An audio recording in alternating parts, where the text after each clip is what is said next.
morning students.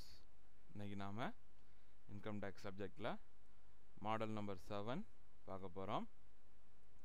So model number 7ல நாம பார்க்க போற டாபிக் income tax act னா என்ன, income tax act 1961 னா என்ன and canons of taxation அப்படினா என்னங்கறத பத்தி பார்க்க போறோம்.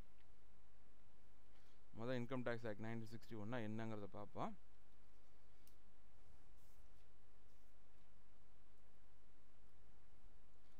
During the British rule, no effort was made for uniformity in the tax system. வெள்ளைக்காரங்க காலத்தில் பிரிட்டிஷ்காரங்க நம்மளை ஆட்சி செய்யும்போது வரிகளை ஒழுங்குபடுத்துவதற்கு எந்த ஒரு நடவடிக்கையும் எடுக்கலை. சுதந்திரம் கிடைச்ச பிறகு தான் நாம் என்ன பண்ணோம், இந்திய வரி விதிப்பு முறைகளை ஒழுங்குபடுத்தணும்னு ஆசைப்பட்டோம். ஸ்டடிட் தரவுலி என்ன பண்ணோம், இந்தியன் வரி விதிப்பு முறையில் தரவாக ஸ்டடி பண்ணி ஆல் பாசிபிள் அட்டம்ப்ட்ஸ் என்னென்ன வழிகளெல்லாம் நம்ம என்ன பண்ண முடியும், அந்த டேக்ஸ் சட்டத்தை திருத்த முடியுமோ எல்லாத்தையும் திருத்தணும். எப்போ தான், சுதந்திரம் கிடைச்ச பிறகு தான்.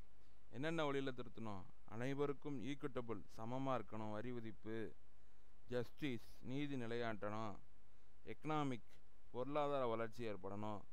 இந்த 3 விஷயங்களை அடிப்படையாக வச்சுக்கிட்டு தான் நம்ம என்ன பண்ணோம், வரி விதிப்பு முறைகளை உருவாக்கணும் சுதந்திரத்துக்கு அப்புறம். ஸோ இந்த 3 முறையால் நமக்கு என்ன கிடைக்கும், பொருளாதார வளர்ச்சி கிடைக்கும். பொருளாதார வளர்ச்சி வரி விதிப்பு மூலயமா கிடைக்கணும். அதற்காக சுதந்திரத்துக்கு அப்புறம் இந்திய அரசாங்கம் நல்ல முறையில் பலவிதமான செயல் திட்டங்களை கொண்டு வந்துச்சு. ஸோ சுதந்திரத்துக்கு முன்னாடி இந்த சட்டம் எப்படிலாம் மாற்றம் பெற்றுச்சுன்னு பார்க்க போகிறோம்.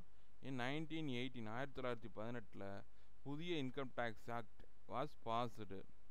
Was short lived and replaced by income tax act 1922. 1918 ஒரு இன்கம் டேக்ஸ் ஆக்ட் கொண்டு வந்திருக்காங்க. ஸோ அது நடைமுறைக்கு வந்திருக்கு. அதை எப்போ திரும்ப வாங்கிட்டாங்க, 1922 புதிய சட்டம் ஒன்று கொண்டு வந்திருக்காங்க. ஸோ அந்த சட்டம் தான் அடுத்து ரொம்ப நாள் நடைமுறை, which remained force up to the assessment year 1961-62. அது எப்போ வரை நடைமுறையில் இருந்திருக்கு, 1961 வரை இருந்திருக்கு. The 1922 income tax act had become complicated. So அந்த சட்டம் ஏன் சார் 1922 சட்டத்தை திரும்ப 1961 மாற்றிருக்காங்க, அதில் என்ன இருந்திருக்கு, குழப்பங்கள் நிறையா இருந்திருக்கு. டியூ டு நியூமரஸ் அமெண்ட்மெண்ட்ஸ், திருத்தங்கள் நிறையா கொண்டு வந்திருக்காங்க. முதல் சட்டத்தை ஏற்றி சொல்லியாச்சு, அதுக்கப்புறம் திருத்தங்கள் ஏகப்பட்ட திருத்தங்கள் பண்ணும்போது மக்களுக்கு குழப்பங்கள் அதிகமாக ஏற்பட்டிருக்கு. ஸோ அதனால் 1961 திருத்தப்பட்ட சட்டம் வெளிவந்த பிறகு தான் நடைமுறை நல்லா இருந்திருக்கு. The Government of India referred it to the Law Commission in 1956. Government of India என்ன பண்ணுது, ஒரு சட்ட கமிஷனை உருவாக்குது. அதோட நோக்கம் என்ன, simplify the act, income tax act 1922 எளிமைப்படுத்துங்க. Prevent the evasion of income tax, யாரும் டேக்ஸ் கட்டாமல் தப்பிக்க போகாமல் அதுக்குரிய வழி இல்லாமல் விதிமுறைகளை உருவாக்குங்கன்னு ஒரு லா கமிஷனை இந்திய அரசாங்கம் உருவாக்குச்சு 1956. The Law Commission submitted the report in September 1958. 1958 அந்த ரிப்போர்ட்டை யாருக்கு சமர்ப்பிக்கிறாங்க, லா கமிஷன் சமர்ப்பிக்கிறாங்க. இந்த கவர்மெண்ட் ஆஃப் இந்தியா என்ன பண்ணுது, அது மட்டும் போதாது, நம்ம புதுசாக இன்னொரு கமிட்டி போட்டு அது சரி பார்ப்போம். அதுக்கு பேர் என்னது, direct taxes administration enquiry committee அப்படிங்கிற ஒரு கமிட்டியை உருவாக்குறாங்க. இது எதுக்காக உருவாக்குறாங்க, to suggest minimize the complication, minimize the குழப்பங்களை குறைக்கணும் அப்படிங்கிற நோக்கத்துக்காக கொண்டு வந்தாங்க. To assess and provide mechanism to prevent tax evasion, mechanism அதற்கு ஒரு வழிமுறை, ஒரு ப்ரொசீஜரை உருவாக்கணும், யாரும் வரி கட்டாமல் தப்பிக்க கூடாது. அதுக்கான நடைமுறையை எந்த கமிட்டி கொண்டு வந்துச்சு, direct taxes administration enquiry committee கொண்டு வந்துச்சு. இந்த enquiry committee submitted report. So enquiry committee 1959 தன்னுடைய அறிக்கையை சமர்ப்பிச்சிருச்சு. ஸோ கவர்மெண்ட் என்ன பண்ணுது, consultation with the ministry of law, சட்ட அமைச்சகத்தோட பேசுகிறாங்க. இப்படி ஒரு அமைப்பு கமிட்டி போட்டால் அவங்களோட ரிப்போர்ட் இப்படி இருக்குது, அதைப்படி நம்ம என்ன பண்ணலாம், இன்கம் டேக்ஸ் ஆக்ட் கொண்டு வரலாமான்னு கலந்துக்கிறாங்க. சட்ட அமைச்சகத்தில் கலந்துக்கிட்டு இன்கம் டேக்ஸ் ஆக்ட் 1961 எப்போ நடைமுறை கொண்டு வரப்படுகிறது, 1961 கொண்டு வரப்படுகிறது. ஸோ 1961 ஆக்டு கொண்டு வந்தாச்சு.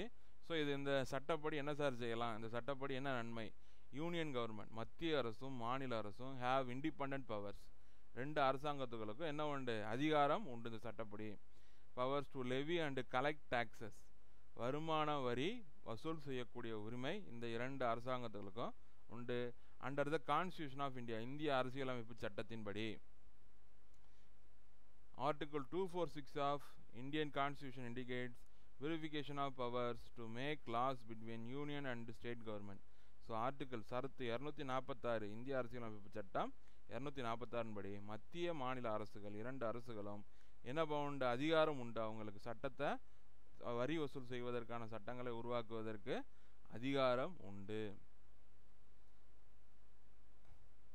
இதுதான் நம்ம என்னது இன்கம் டேக்ஸ் ஆக்ட் 1961 உருவான விஷயங்கள், வழிமுறைகள். அடுத்து நம்ம பார்க்க போகிறது அப்ஜெக்டிவ்ஸ் ஆஃப் டாக்ஸேஷன். என்ன நோக்கத்துக்காக சார் அரசாங்கம் டேக்ஸ் கொண்டு வர்றாங்க? அரசாங்கம் டேக்ஸ் கொண்டு வருதுன்னு பார்த்துட்டோம், அதற்கான சட்டம் ஏற்றுறதையும் பார்த்துட்டோம். என்ன நோக்கத்துக்கு? Objectives. So following are the objectives. Objective of raising revenue, அரசாங்கத்திற்கு நடத்துவதற்கு வருமானம் தேவை, அரசாங்கம் இயக்குவதற்கு செலவு செய்வதற்கு பணம் தேவை, அதுக்கு ரேசிங் ரெவன்யூ. அப்புறம் ஒழுங்குபடுத்தணும், மக்கள் இந்திய நாட்டை ஒழுங்குபடுத்துறதுக்கு என்ன இதெல்லாம் ஒழுங்குபடுத்தணும்? ரெகுலேட்டிங் கன்சம்ஷன், நுகர்வை ஒழுங்குபடுத்தணும். ப்ரொடக்ஷன், உற்பத்தியை ஒழுங்குபடுத்தணும். இம்போர்ட் அண்ட் எக்ஸ்போர்ட்ஸ், இறக்குமதி செய்யக்கூடிய பொருட்கள் ஏற்றுமதி செய்யக்கூடிய பொருட்கள், இதை ஒழுங்குபடுத்தணும். எஃபெக்ட்ஸ் ஆஃப் இன்ஃப்ளேஷன் டெப்ரெஷன், பொருளாதார எழுச்சி மற்றும் வீழ்ச்சி நிலைகளை சமப்படுத்தணும். ஸோ இந்த மாதிரி காரணங்களை சரி பண்ணணும்னா அதுக்கு என்ன தேவை? வரி விதிப்புங்கிற ஒரு முக்கியமான ஆயுதம் யார் கையில் இருக்கணும்? அரசாங்கம் கையில் இருக்கணும். அடுத்து வளர்ச்சி நோக்கத்துக்காகவும் வரி விதிக்கப்படுகிறது. டெவலப்மெண்ட் அப்ஜெக்டிவ்ஸ், என்னென்ன வளர்ச்சி நோக்கம்? அப்ஜெக்டிவ் ஆஃப் எக்கனாமிக் டெவலப்மெண்ட், பொருளாதாரம் வளரணும். அப்ஜெக்டிவ் ஆஃப் கேபிட்டல் ஃபார்மேஷன், மூலதனம் பெருக்கம் இருக்கணும், முதலீடுகள் அதிகமாக இருக்கணும், புதிய தொழில்கள் துவங்கணும். இன்க்ரீசிங் எம்ப்ளாய்மெண்ட் ஆப்பர்ச்சுனிட்டி, மக்களுக்கு வேலைவாய்ப்பு கிடைக்கிற மாதிரி அதற்குரிய வழிகளை செய்து தருவதற்கு அரசாங்கத்திற்கு வரி பணம் தேவை. ரெடியூசிங் இன்இக்வாலிட்டி, சமத்துவம் இல்லாமல் இருக்குது. ஸோ நிறைய பணம், richer get richer, poor get poor. So பணக்காரங்க இன்னும் பணக்காரன் ஆகிட்டு இருக்காங்க, ஏழைகள் இன்னும் ஏழையாகாமல் தடுக்கிறதுக்கு என்ன பண்ணணும்? பணக்காரங்களுக்கு அதிக வரி விதிக்கணும், ஏழைகளுக்கு வரி விலக்கு தரணும். அப்படின்னா தான் என்ன பண்ண முடியும்? மக்கள் பொருளாதார மேம்பாடு அடைய முடியும். அடுத்து reduction in income economic disparities, பொருளாதார வேறுபாடுகளை குறைக்கணும். எல்லாரும் என்ன பண்ணணும்? சமத்துவமாக இருக்கிற மாதிரி, யாரும் ஏழை பணக்காரன் வித்தியாசத்தை குறைக்கிறதுக்கு தேவையான மாதிரி வரி விதிப்பு முறை இருக்கணும். ரிடக்ஷன் இன் ரீஜனல் இம்பேலன்ஸ், நாட்டில் ஒரு பகுதி வளருது மற்றொரு பகுதி வளர்ச்சி இல்லாமல் இருக்குது அப்படிங்கிற நிலைமை இல்லாமல் எல்லா மாநிலங்களும் வரணும். நாடு ஒற்றுமை முழுவதுமாக வளருவதற்கு வளர்ச்சி அடைவதற்கு கொண்டு வர வேண்டியது என்னது? ஒரு சிறந்த வரி விதிப்பு முறை. இதுதான் டாக்ஸேஷனோட அப்ஜெக்டிவ்ஸ். அடுத்து பார்க்க போகிறது cannons of taxation. Cannons of டாக்ஸேஷன்னா என்ன? இதுக்கெல்லாம் அடிப்படை இந்த வரி விதிப்பு இதெல்லாம் இருக்குல்ல, இதுக்கெல்லாம் அடிப்படையாக ஒன்று இருந்துச்சு. கேனான்ஸ் ஆஃப் டாக்ஸேஷன்னா வரி விதிப்பு நியதிகள். வரி விதிப்பு நியதிகள்னா என்ன? எந்த அடிப்படையில் வரி விதிக்கிறாங்க? By canons of taxation we simply mean the characteristics or qualities which a good tax system should possess. So canons of taxation என்னது? ஒரு நல்ல குணாதிசயங்களை பெற்ற வரி விதிப்பு முறையாக இருக்கணும். In fact canons of taxation are related to the administrative part of tax. So canons of டாக்ஸேஷனுங்கிறது என்னது? நிர்வாக ரீதியிலான வழிமுறை. Adam Smith was the first economics. Adam ஸ்மித்துங்கிற ஒரு அறிஞர் இருந்தார். அவர் தான் என்ன பண்ணார்? இந்த கேனான்ஸ் ஆஃப் டாக்ஸேஷனை பற்றி சொன்னார். அந்த ஒரு 4 கருத்துக்கள் சொன்னார். அந்த கருத்துக்கள் தான் இன்னைக்கு தேதி வரை பொருந்தது. Even in 21st century Adam Smith canons of taxations are applied by the modern governments. So இன்னைக்கு தேதி வரைக்கும் ஆடம் ஸ்மித் சொன்னது தான் இப்போ இருக்கிற அரசாங்கங்களும் பின்பற்றுறது. அதன் முறையில் தான் imposing tax and collecting tax, அவங்களுக்கு வரி விதிப்பு செய்து வரி வசூலும் செய்யுது. அப்படி என்ன சார் ஆடம் ஸ்மித் சொன்னார்? அவரோட வரி விதிப்பு நியதிகள் என்னென்ன? அவர் என்னென்னு சொன்னார்? Canon of equality, canon of certainty, canon of economy, canon of convenience. So இந்த 4 முறை சொல்லியிருக்காரு. இதை பற்றி விளக்கத்தை இப்போ பார்ப்போம். கேனான் ஆஃப் ஈக்குவாலிட்டினா என்ன? Canon of equality states that the burden of taxation must be distributed equally and equitably among the taxpayers. So canon of equality என்னது? அனைவருக்கும் வரி விதிப்புங்கிறது எப்படி இருக்கும்? சமமாக இருக்கணும். டிஸ்ட்ரிபியூட்டட் ஈக்குவலி, சமமாக இருக்கணும். எப்படி இருக்கணும்? Rich people are capable of paying more tax than poor people. பணக்காரங்க ரிச் பீப்புள் நிறைய பணம் கட்டணும். யாரை காட்டிலும்? ஏழையாக இருக்கிறவங்கள காட்டிலும் பணக்காரங்க அதிக வரி அரசாங்கத்திற்கு செலுத்தணும். இதுதான் அவரோட canons of taxation, canon of equality. ரெண்டாவது கேனான் ஆஃப் செர்டானிட்டி. நிச்சயமாக இவ்வளோ தான் டேக்ஸு, கூடுதலோ குறையலோ சொல்லக்கூடாது, சரியான டேக்ஸு சொல்லணும். The tax which are individual has to pay should be certain, வரையறுக்கப்பட்டதாக இருக்கணும். ஆடம் ஸ்மித் இதை பற்றி என்ன சொல்கிறாரு? The time of payment, manner of payment, the quantity to be paid.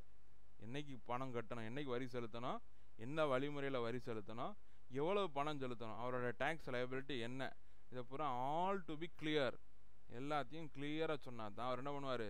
சரியானபடி டேக்ஸ் கட்டுவதற்கு எளிதாக இருக்கும். இது அவரோட ரெண்டாவது வரி விதிப்பு நியதி. மூணாவது கேனான் ஆஃப் எக்கனாமி.